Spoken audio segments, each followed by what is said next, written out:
नमस्कार, बहुत बहुत स्वागत है आपका। आप देखना शुरू कर चुके हैं राष्ट्रपथ। आपके साथ मैं हूं अर्चना सिंह। आम आदमी पार्टी ने कांग्रेस को जबरदस्त ऑफर दिया, ऐसा ऑफर जिसे सुनकर कांग्रेस पार्टी सदमे में है। यह ऑफर कुछ ममता बनर्जी का ऑफर अगर आपको याद हो तो उस जैसा ही है, पर इस ऑफर के साथ केजरीवाल ने कांग्रेस की गजब बेइज्जती की। ऐसी डायरेक्ट इंसल्ट होगी, वो भी आम आदमी पार्टी करेगी, ये कांग्रेस ने कभी सोचा भी नहीं होगा। पहले आपको ऑफर की बात बताती हूँ, उसके बाद डायरेक्ट इंसल्ट की बात करूंगी। हालांकि ये जो ऑफर दिया गया है ये भी बेइज्जती की चाशनी में लपेट कर दिया गया है। दरअसल आम आदमी पार्टी ने कांग्रेस से सीधा सीधा कह दिया कि आपकी यानी कांग्रेस की कोई राजनीतिक हैसियत नहीं है। आम आदमी पार्टी ने ऑफर दिया कि कांग्रेस दिल्ली और पंजाब छोड़ दे, चुनाव ना लड़े तो आम आदमी पार्टी भी राजस्थान और मध्य प्रदेश में चुनाव नहीं लड़ेगी, यानी मध्य प्रदेश और राजस्थान उसके लिए छोड़ देगी।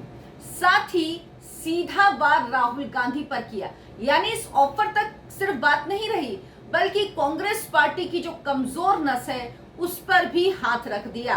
कहा कांग्रेस पार्टी के पास ना नेतृत्व है और ना ही आइडिया, वो तो आम आदमी पार्टी का आइडिया चुराती है।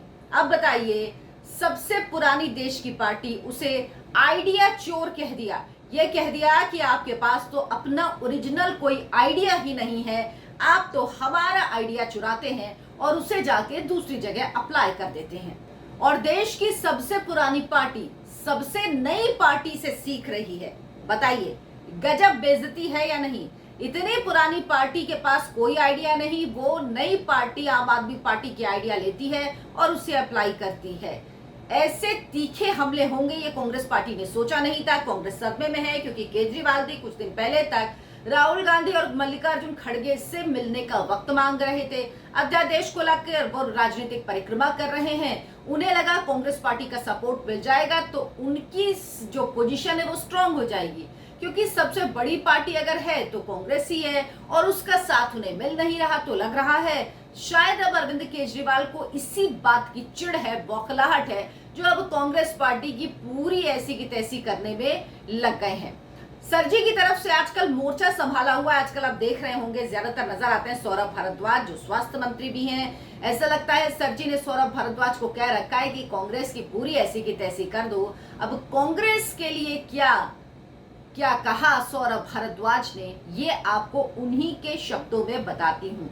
दरअसल इन्हें आप सौरभ भारद्वाज नहीं बल्कि सरजी के शब्द ही मानिए। सौरभ भारद्वाज कहते हैं कि कांग्रेस के अंदर नेतृत्व की कमी है, उसके पास कोई आइडिया नहीं है। कांग्रेस के नेता ये भी नहीं जानते कि जनता को क्या पसंद है, जनता क्या चाहती है। बताइए, यानी इतनी पुरानी पार्टी को जनता की नब्ज पहचानना ही नहीं आता, ये भी कह दिया आम आदमी पार्टी ने। अब वो झूठ तो नहीं कह रहे हैं, दिखता भी है ऐसा, इसीलिए कह भी रहे हैं, लेकिन इस तरह से कह रहे हैं ये किसी को उम्मीद नहीं थी कि इस तरह से कहेंगे।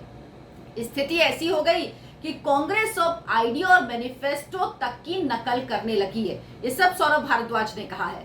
कांग्रेस ने हिमाचल और कर्नाटक में आम आदमी पार्टी और अरविंद केजरीवाल के वादों को चुरा कर लागू किया और इसे लेकर तर्क दिया कि दिल्ली के सीएम अरविंद केजरीवाल ने कहा था कि सारे मैनिफेस्टो झूठ हैं, इसीलिए उन्होंने जनता के सामने गारंटी की बात कही थी। अब इस गारंटी शब्द को भी कांग्रेस ने चुरा लिया। सौरभ भारद्वाज ने हिमाचल चुनाव का एग्जाम्पल भी दिया। कहा कि हिमाचल में कांग्रेस ने बिजली फ्री और महिलाओं के लिए मंथली अलाउंस की बात कही। ये आम आदमी पार्टी का आइडिया है। आम आदमी पार्टी ने दिल्ली में लोगों को 200 यूनिट बिजली मुफ्त देने की बात कही थी। उस समय कांग्रेस के नेताओं ने इसका खूब विरोध किया, लेकिन अब देखिए उन्होंने यानी कांग्रेस ने हिमाचल में खुद ऐसी बात कही है। तो सीधा सीधा हमला, यानी कहा कि जो मैनिफेस्टो झूठ है, ये अरविंद केजरीवाल का गारंटी शब्द लेके आए वो कॉपी कर लिया। हमने जो योजनाएं चलाई, जो वादे किए वो चोरी कर लिए। यानी कांग्रेस पार्टी के पास अपना ओरिजिनल कुछ नहीं है, वो अब कॉपी कैट है। और कॉपी कैट भी किसकी? आम आदमी पार्टी की। हालांकि इसी दौरान सौरभ भारद्वाज से पूछा गया कि अगर मध्य प्रदेश और राजस्थान में आम आदमी पार्टी चुनाव लड़ेगी तो वह कांग्रेस पार्टी को ही नुकसान पहुंचाएगी। अगर दोनों पार्टियां एक दूसरे का वोट काटेंगी तो एक साथ आने का क्या मतलब, यानी ऐसे विपक्षी एकता जिसकी आप बात कर रहे हो, जब आप एक दूसरे का वोट काटेंगे तो उसका क्या मतलब। इस पर सौरभ भारद्वाज ने कांग्रेस को एक चेंज ऑफर दे दिया। कहा कांग्रेस अगर पंजाब और दिल्ली में चुनाव नहीं लड़ती तो आम आदमी पार्टी भी राजस्थान और मध्य प्रदेश में चुनाव नहीं लड़ेगी। साथ ही कांग्रेस को इन राज्यों में उसकी राजनीतिक हैसियत भी सौरभ भारद्वाज ने दिखा दी। कहा दिल्ली में आपने 2015 में चुनाव लड़ा, 2020 में चुनाव लड़ा, विधानसभा चुनाव के नतीजे के बारे में सबको पता है। कांग्रेस एक भी सीट नहीं जीत पाई थी, बावजूद इसके कांग्रेस वहां पर अपने प्रत्याशियों को उतारती है। तो वो कह रहे हैं आप क्यों उतारते हैं, आप जीत तो पाते नहीं, क्यों उतारते हैं, आप घर बैठिए, दिल्ली और पंजाब हमें चलाने दीजिए, बाकी हम देखेंगे कहां कहां आपको जगह देनी है, वहां वहां हम आपको स्पेस दे देंगे। अब ऐसी जबर बेइज्जती होगी, कांग्रेस ने सोचा भी नहीं था, कांग्रेस दलदला गई। अब माना राहुल गांधी कांग्रेस के लिए एसेट नहीं बल्कि लायबिलिटी है और कांग्रेस की हालत भी कुछ ठीक नहीं है। हालांकि कर्नाटक जीता है, अभी उससे कांग्रेस के हौसले बहुत बुलंद है, लेकिन फिर भी स्थिति बहुत अच्छी, जो राष्ट्रीय पार्टी है उसकी स्थिति ऐसी नहीं है। 2019 के चुनावों में जो नतीजे आए, 2014 में जो नतीजे रहे, उसके बाद कांग्रेस पार्टी की स्थिति बहुत खराब है। और जिस तरह से दिल्ली, पंजाब, ये आम आदमी पार्टी ने कांग्रेस पार्टी से छीना। लेकिन कुछ भी हो, कौन ऐसे बेइज्जती करता है, कौन ऐसे बोलता है, वो भी तब जब विपक्षी एकता के कसीदे पढ़े जा रहे हैं, विपक्षी एकता की बड़ी बड़ी बातें की जा रही हैं। तो कांग्रेस की तरफ से सौरभ भारद्वाज, कह लीजिए सर जी, कि इन तीखे हमलों का जवाब देने का जिम्मा उठाया गौरव वल्लभ ने। उन्होंने कहा कि हमारे यहाँ लेन देन नहीं चलता, यानी ऐसा नहीं होगा कि हम पंजाब और दिल्ली आपको दे दें, आप मध्य प्रदेश और राजस्थान हमें दे दें। सॉरी, हम मापतोल की बात नहीं करते, हम उनके साथ खड़े हैं जो लोकतंत्र को बचाने का काम करते हैं, संविधान बचाने का काम करते हैं। सौरभ भारद्वाज फ्रस्ट्रेट हो चुके हैं। कर्नाटक में उनको नोटा से भी कम वोट मिले थे, इसीलिए वो निराश हैं और ऐसी बचकानी बातें कर रहे हैं। हम लाइक माइंडेड पार्टियों के साथ खड़े हैं। अब दो बात मुझे समझ में नहीं आती है, एक तो हम लोकतंत्र और संविधान बचाने का काम कर रहे हैं, भाई आप अपने भ्रष्टाचारियों को बचाने का काम कर रहे हो और कोई काम नहीं कर रहे। लोकतंत्र और संविधान इस देश का एकदम सुरक्षित है, आप बेफिक्र रहिए। और दूसरी बात, ये लाइक माइंडेड पार्टियां क्या होती हैं, जो एक दूसरे के खिलाफ लड़ती हैं, एक दूसरे के खिलाफ रहती हैं, वो जब अपने स्वार्थ के लिए साथ आ जाती हैं तो उसको एक शब्द देती हैं, लाइक माइंडेड पार्टियां। उनकी मर्जी, दें वैसे। और जब ये दोनों पार्टियां एक दूसरे को सोचिए ऐसा धोबी पछाड़ दे रही हैं, तो किसी भी हाल में दोनों का गठजोड़ तो होने से रहा, इसकी कोई संभावना, कोई उम्मीद कम से कम आज की तारीख तक तो कहीं नजर नहीं आती। और ये सब कुछ तब हो रहा है जब 23 जून एकदम पास है, विपक्ष पटना में इकट्ठा होगा, मोदी को हटाने के लिए हुंकार भरेगा।